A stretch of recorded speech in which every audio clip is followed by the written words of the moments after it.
Hello, it's Mr. Travis. And I'm going to show you guys how to add some mixed numbers here. Okay, this goes along with lesson 9.6 in the Reveal Math book.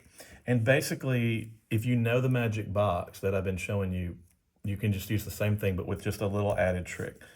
So let's do number 5 from page 61.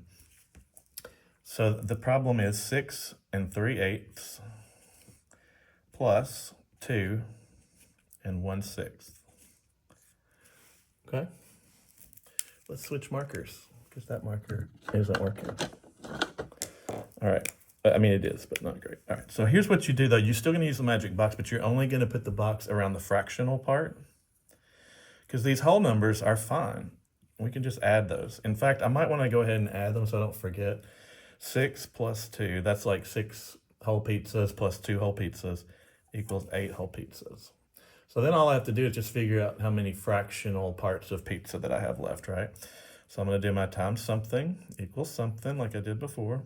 Times something equals something. I'm going to find my new denominator of 8 and 6, right? So I'm going to go somewhere else, doesn't matter where really, but I'm going to do some multiples of like 8.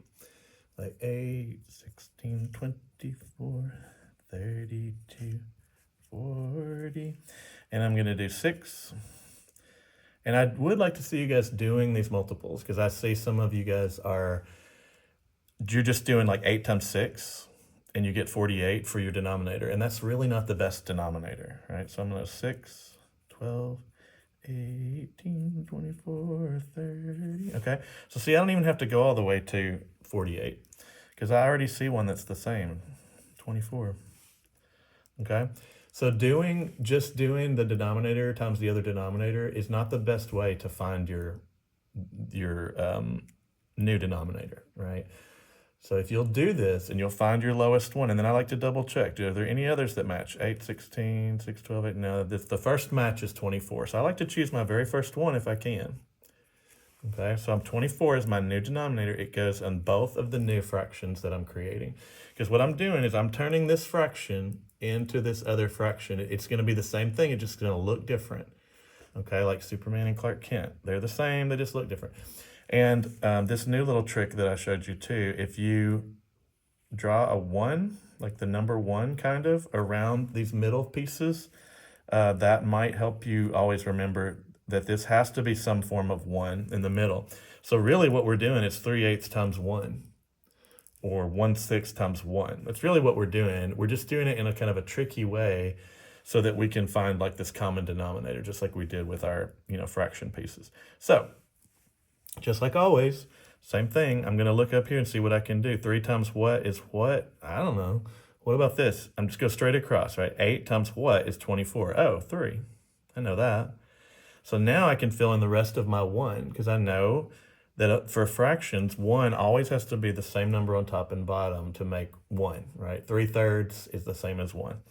So I know I can fill in that 3 just using logic. This is almost like a form of algebra, really, I think. So then I do 3 times 3 is 9.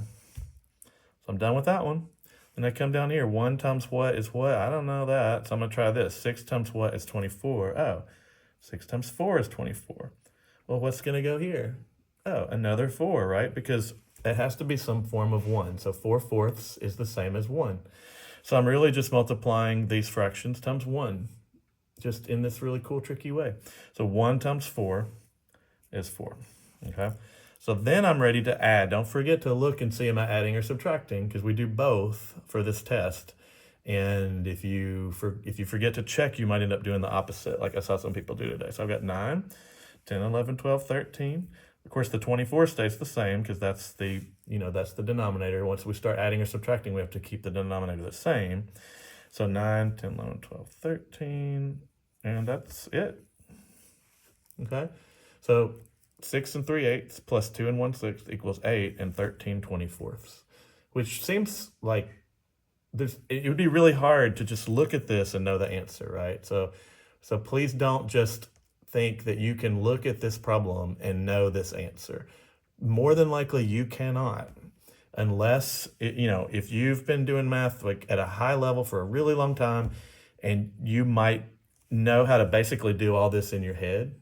But if you're just looking at 3/8 and 1/6 and kind of just, you're going to end up with the wrong thing here. You need to do the magic box and work it out each time, do your multiples, and this will get you all the way to the right answer. It's worth it. I'd rather you do one problem like this than 5 problems in your head. Like, I'd rather you show me your work so that I can really see and so that you can really see what you're doing.